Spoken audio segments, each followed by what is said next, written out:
Ladies and gentlemen, you're watching FOODCASTER. I'm Michael, and today we have Sam Eats Plants. Coming in. So yes, you're watching FOODCASTER, everything about planting, eating, buying, enjoying food, having a relationship with food. And before we begin, want to shout out this wonderful company called SoundShark. You can go to SoundShark Audio. This wonderful microphone right here. Check that out. So Sam. Yes. The weather's changing. Yeah.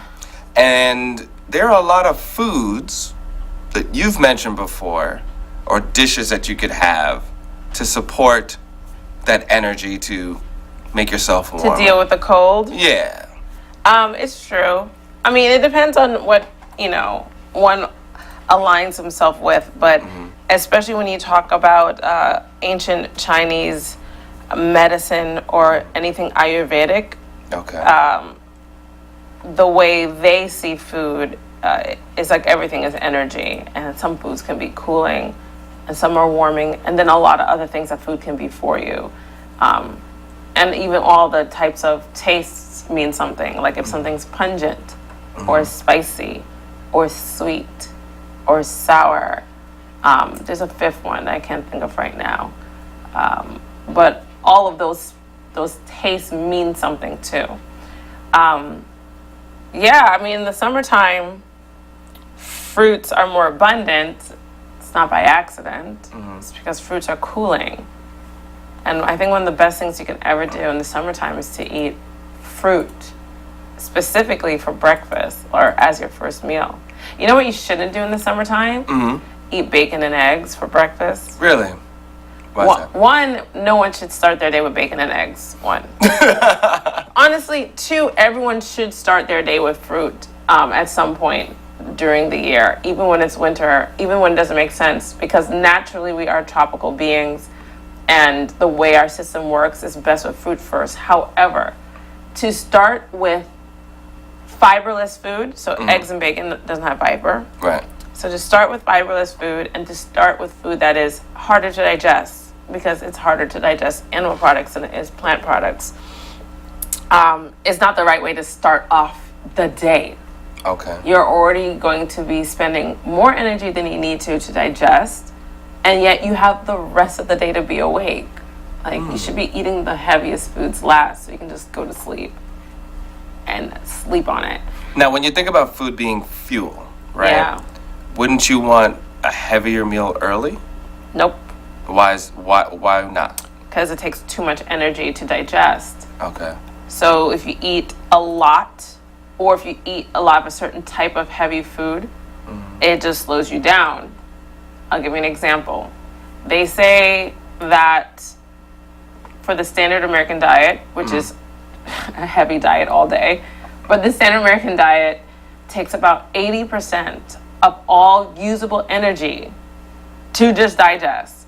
Okay. Wow. So I think I mentioned this before in another show, but if 80% of your energy is going just to digesting and processing your food and metabolizing what you're eating, 20% is for everything else. That is for seeing, for thinking, for hearing, cognitive function, for moving, for lifting stuff, for planning.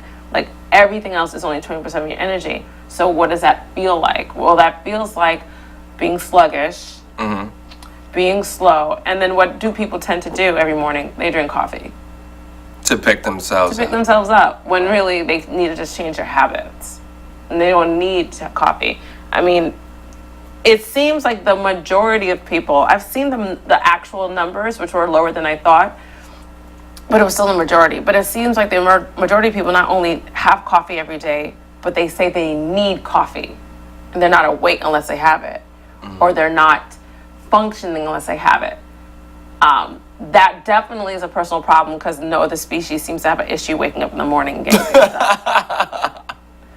So you need to sit with that and really understand what that means. Why is it so hard for you to do anything when you wake up or to do anything without coffee? Right. Like there's people who've tried to take out coffee and then after a day they're like, I can't do it tomorrow. It was so hard. Well, you have to reevaluate your life and see what else is going on. Definitely don't start with something that's going to take a lot of energy to digest. So eggs and bacon take a lot of energy. Certain types of dairy, cheese takes a lot of energy. Some dairy takes less, like milk takes a little less, but how much milk are you going to drink? But fruit takes the least amount of energy. So just to eat raw fruits on an empty stomach is like the opposite ratio. It takes about 20% of all your energy. Therefore, you have 80% for everything else we just talked about. Wow. And so you function better, and you move better, and you think better, and you have higher energy levels. Now, what about porridge or some sort of cereal or oatmeal? So that falls somewhere in the middle, because grains are heavier than fruit, but grains to digest are lighter than eating, let's say, flesh. But it also depends on how you prepare your grains. So let's say it's brown rice porridge. Well, brown rice porridge is a little lighter than oatmeal. A little. Negligible, but it's a little lighter. But then what type of milk are you using? Are you using water? Okay, that doesn't add to taking time.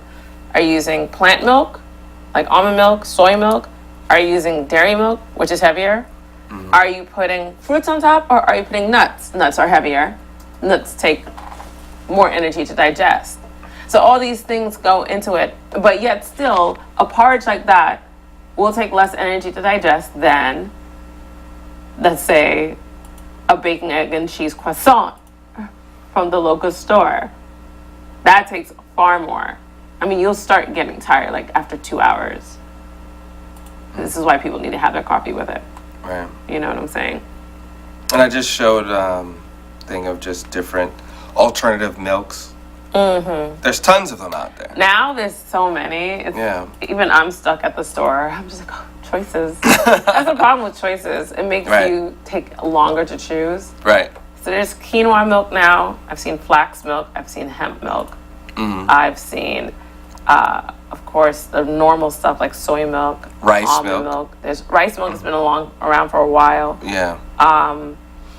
Cashew milk is delicious. Cashew milk is really easy to make at home though, because you don't need to strain it. You just soak the cashews and then you blend it, and it's really nice. And it's so creamy. Just soak it in water. Soak it in water for anywhere between like 2 or 6 hours, depending on whatever you want to do or what type of blender you have. If you have a Vitamix, you know, whirl that up in like an hour. But it's so creamy. It's so nice. And then you can like put cinnamon and vanilla, a little date to sweeten it. But there's so many plant milks now, so if you're allergic to nuts or allergic to coconut, you can't have coconut milk. And you don't want soy because of propaganda, then you can have hemp milk or flax milk or quinoa milk. Or there's pea milk too, like peas. I've seen it. I like the fact that you were very specific. Made sure that it was like pea. PEA. I've read the ingredients on some of those milks though, and there's a lot of additives, so clearly because it's not as sufficient. I've seen sunflower milk.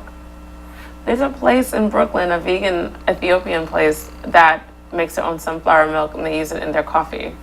Interesting. Yeah, in their buna. They are pushing hemp milk a lot. I think for a lot of these things are pushed because of people's satisfaction. So hemp has been associated with two main things: protein and omega-3 fatty acids. So if people have it in their head, they're like, oh, hemp milk is healthy because of these. And it's like, yo, if you just eat a lot of plants, you're getting them anywhere. You're getting all of that. But it's cool, whatever. Have your hemp milk. You can also make hemp milk, and that's easy also because you don't have to soak. It's water and hemp seeds and blend. For people who want to take another step in their health. Right. I mean, if you really want to eat as less processed as possible, those two plant milks are the easiest to make because they don't require straining.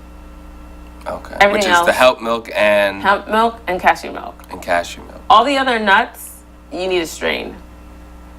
Like almond milk. I used to make almond milk regularly every 4th day. I don't know what I was doing. It goes bad really quickly. But I used to do it. I was a little... I heard there's a cheese too. Cashew. That's really good.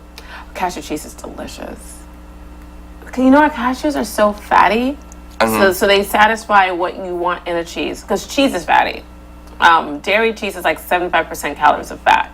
Cashews are not so fatty, but they're close to it. So it satisfies that like that feeling satiated and feeling covered and some thickness. So you just have to like put little things in it that make it tangy and herbaceous, like chives, scallion, and stuff like that. But it is really important what you start your day with, and you can change your whole week if you decide to start every day with a green smoothie versus baking egg and cheese on a croissant.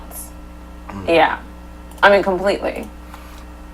Completely. If someone wants to try to get off of coffee, which is hard because they're going to have headaches, and they're going to have headaches for a few days. But if you push through it, I think starting your day with a smoothie is the best way to do it. It sounds like a drug to me. Well, foods are drugs. Okay. Because everything is chemical interaction, right? Right. And even water, which won't really give you a certain type of mental or body feeling, but even water can be used medicinally for certain reasons. Water can calm you down. Like if you're stressed out, you just need, I mean, you see that, like someone's hyperventilating, get her some water. Right. We do it even without thinking, but really that's what it does. It like settles you. It kind of brings you back, kind of gets you back in focus. But foods are drugs. The question is, how do they interact with you? And some are stronger than others, just like any drug. So if you want to take mangoes can give a very satisfying feeling to the brain. And for anyone that knows food and understands how food interacts with the body, mangoes should be the food of choice for anyone who is battling addiction, whether it's narcotics or alcohol or even like food addictions, because the brain response that some of those things give us, like eating sugar, mangoes can also help make you feel that way. Not as strong, but they can without being detrimental to your health. So just to bring it back around to topic with the seasons, mango will be really good for the winter months because a lot of people get depressed during that time. Oh, that's interesting. Yeah, mangoes can make you feel better. Yeah. They literally will perk you up. I have a video. My son had his scooter stolen from the park, and he comes back sad. It's old, like he's fine. He comes back sad, and he starts crying. And I had made curried lentils with rice, which ordinarily he goes bananas for. And he like just didn't have the stomach for it because he just went through this emotional trauma, right? So he's expressing it the best way he can. He's like, I can't eat that. I'm like, you want some fruit? And he's like, yeah. So I cut up, like, I think one banana, some strawberries, a mango. And I put it in the bowl. And by the time he was done eating, this kid's whole attitude completely changed. He was happy, running around, and then up until he went to bed. Like, his whole thing changed. His whole personality changed just from changing that dinner. But food does this to us, and we sometimes don't know what it's doing to us because we're so numb. Because of our lifestyle, there's a lot of things we do that numb us. We can't even feel what food does. When you allow yourself to be raw and really feel the chemistry of food, things start really clicking.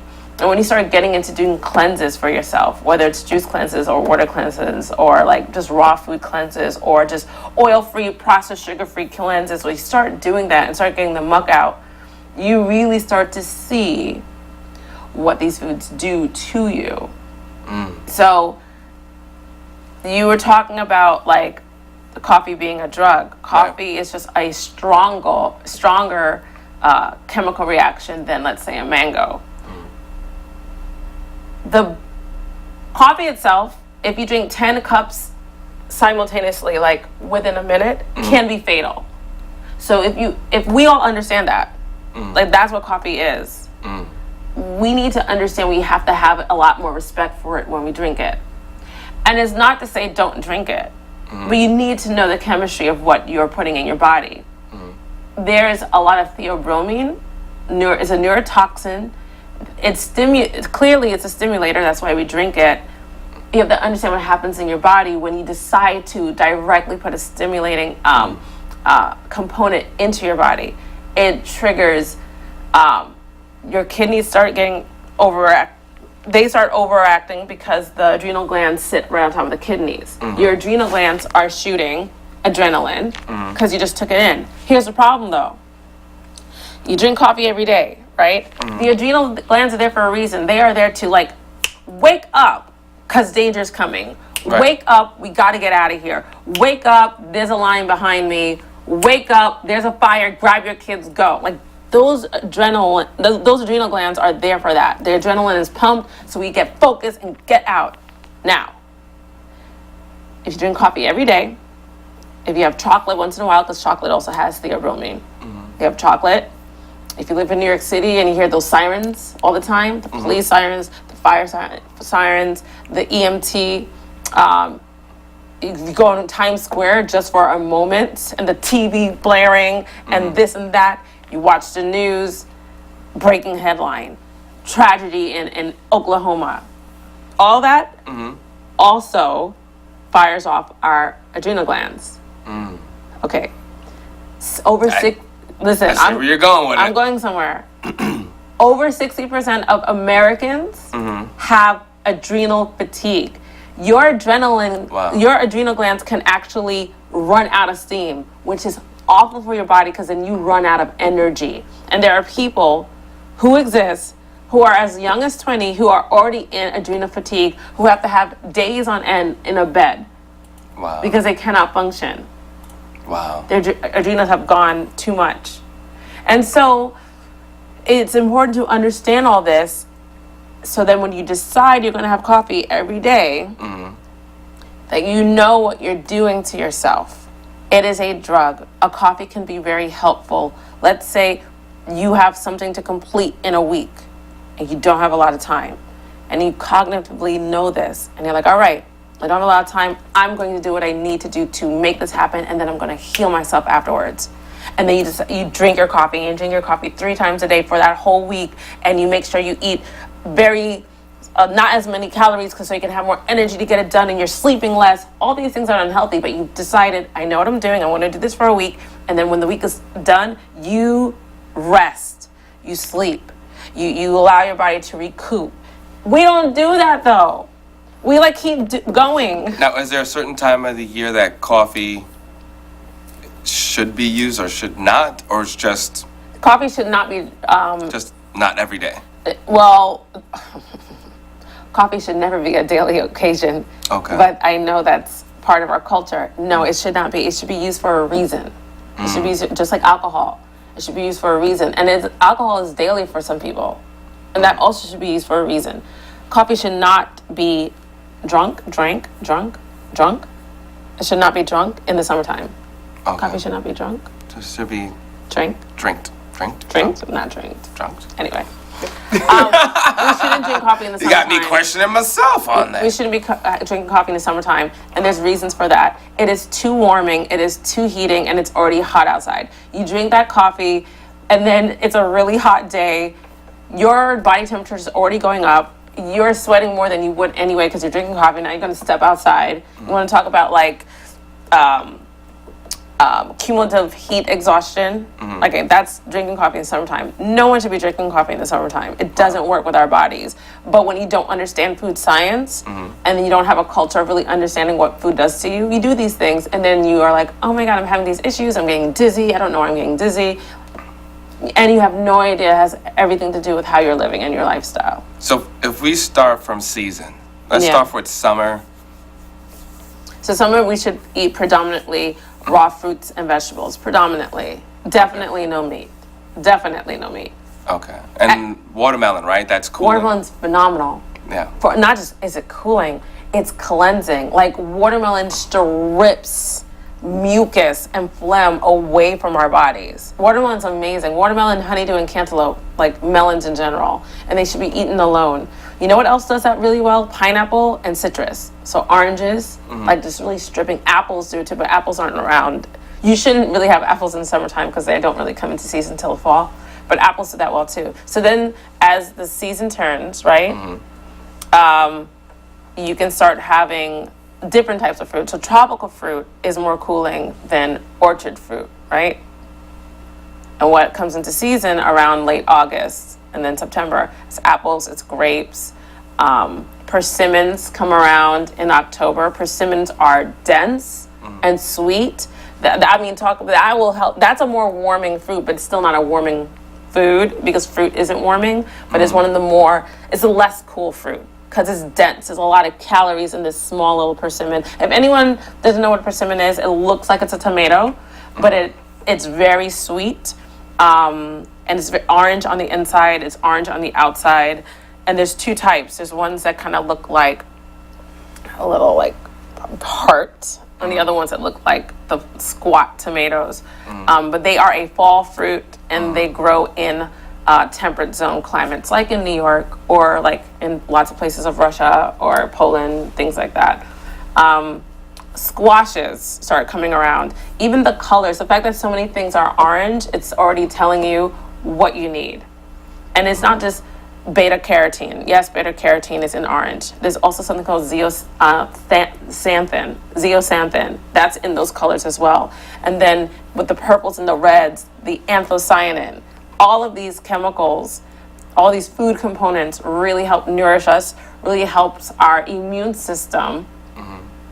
It helps ward off certain issues that come up in the body. And so these are already medicinal in how they help us, and they're there in the fall for a reason. They work with us. You might want to have some more stews as you go into December. And I'm really talking about things I've learned with Ayurvedic cooking and ancient Chinese food medicine. You know, whether I practice this is a whole nother thing because I love eating raw foods. But I also understand I don't like how I feel sometimes eating raw foods in the wintertime.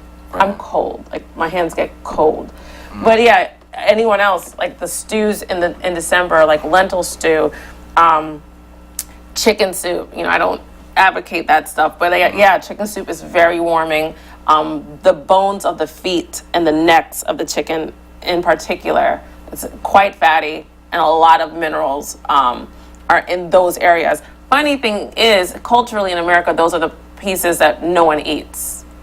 But in other cultures, they always would save the feet and the neck and throw it into a soup so that good nutrients come into the water, and you can have your soup with that. And then all these other warming root vegetables. Ginger is very warming. Carrot is warming. Potatoes are warming. And you have that through the winter time, and then boom, as spring starts happening, asparagus comes up. Certain tender greens come up. Kale is a big winter one because you can have kale in the winter. But asparagus comes up. Things that are shooting out, pea shoots, things like that, like spring is coming. And then you start with the berries that begin and the peaches, and before you know it, it's summer again, and all the tropical fruit you can start eating again. And that's basically seasonally the energetics of food. But no matter what, there's still food that always digests better than others, and fruit digests the best, and meat and dairy digest the slowest. No matter what. No matter what. No matter what. That's just there. Yeah. So you basically follow nature. Just pay attention to nature. One can, yes. Yeah. I personally don't, but I know people that eat that way, and it can be very helpful. And are they healthy? Yeah. Yeah, because they're aware. So much of this is just awareness. Like, everyone's different and everyone will have their preferences. I know I want to eat my fruit every morning. I don't care if it's January 1st. Like, I just don't want something heavy sitting in my stomach. Like, I feel it. Even if it's porridge. At this point in my life, I eat porridge as the first thing in the day, and I feel it sitting there. I don't want that. However, that's me. Anyone else who's into their health and has done the work personally to figure out what resonates with them as they go through their day, some of them eat macrobiotically. Everything's local. Some people do that. And some people eat with the seasons. But just knowing, like, I already felt this is what it does to me, this is what I feel when I'm off of it, this is da-da-da-da. They are good during the year. They have their lamb shank soups in January. They do it and they feel good. They understand what it's doing for them. They understand the science. A lot of these people don't really drink coffee, or they drink it for a reason. And about the alcohol too, I might have talked about this with you before. This is also why our culture does have alcohol, because after everything we do to ourselves to try to beat up it messes with our brain chemistry. It messes with melatonin that we don't really go to sleep when we're supposed to. So a lot of us have a hard time going to sleep. Alcohol helps. And so a lot of people have this regular routine of coffee in the morning, alcohol at night. Wow. Even if it's just one glass of wine. Oh, I drink this one glass of wine, 2 glasses of wine every night. Those add up, especially when you learn that the liver processes 2 glasses of wine in 4 days. So if you're going to have... What? Oh, yeah. Yeah. That long? Yeah. Yes. Wow. And so when people are like, I don't That's drink crazy. that much, I just drink like a Right. glass or 2 every night. Oh, so your liver does not like you. But you don't know it because it's less than other people. Because you're Right. comparing it to other people instead of like understanding the science of what it actually does to you. Right. And you also have to know your own body too. Yeah. You have to know your own body, but period, Right. the liver can't process more than 2 glasses of wine in less than 4 days. Wow. So when you have a weekend or a one night, you really got to leave things alone for the whole That's week. the thing. Understand the science of Okay. food. And so if you are like, all right, Yeah. we're going on this 3-day cruise, I'm going to do it up. Know that stuff is happening to your body. Now Right. heal yourself for the next week. Wow. You're doing it up, but then you got to do it down. Yes. You got to relax yourself. You ever hear that phrase, relax yourself? Let your conscience be free. Yeah, for sure. Wow. For sure. There's actually a documentary on Netflix, and they talk about the truth about alcohol, something along those lines. Yeah, I didn't see it, but I would keep, it would pop up, and There- I feel like I should watch that. Yeah, they were in Europe, London specifically, and they were just seeing what alcohol does to the body and how many days off that you should stay for your body to heal. There actually is a limit, folks. There's a scientific limit. Yeah. And it does affect your age. It does affect your skin. It does affect your life. It completely affects how you age on the outside, Right. alcohol consumption. And so once again, when people are like, I only have a glass a night, I'm like, that's a lot. And you don't know it's a lot because Right. it's less than a lot of people. Yeah. It's a lot. It's showing up. It's your eyes aren't looking this way, or this and this isn't happening just because you're 28. There's a reason why people keep thinking I'm 25 and not my age. I never was into alcohol. But you're only 26. I'm Ah. not. It's like, no. But I've been around people who Right. are 10 years younger than me, Looking, and a stranger wow. thinks they're older than me. And then That's they feel good. a certain type of way. And then a lot of times they say, well, you look young. And in my head, I'm like, you look old. But it's because I already know their habits. Right, But right. Alcohol really ages you on the outside, and anything that ages you on the outside also ages you on the inside. People need to understand that. So as you see yourself on the outside, are you getting hyperpigmentation already at 22? Are you getting a lot of lines and furrows at 23? How much gray hair do you already have at 24? Now think about your lungs and your pancreas and your stomach and your spleen and your liver and your kidneys and your adrenal glands and your thyroids and your lymphatic system. It's going through the same age. So be mindful. Give us your social media. You can find me at Sam Eats Plants on Instagram. And she really does do it, folks. She really eats plants. That's crazy. I'm Michael 7 Michael. You're watching Foodcaster. Thank you so much for supporting, watching us on cable, watching us online. A shout out again to Sound Shark for this wonderful microphone. Continue to have a relationship with food. And hey, give us some comments. Hit us up. Let us know about your journey. Thank you very much, and continue to support, and we will continue to give you information.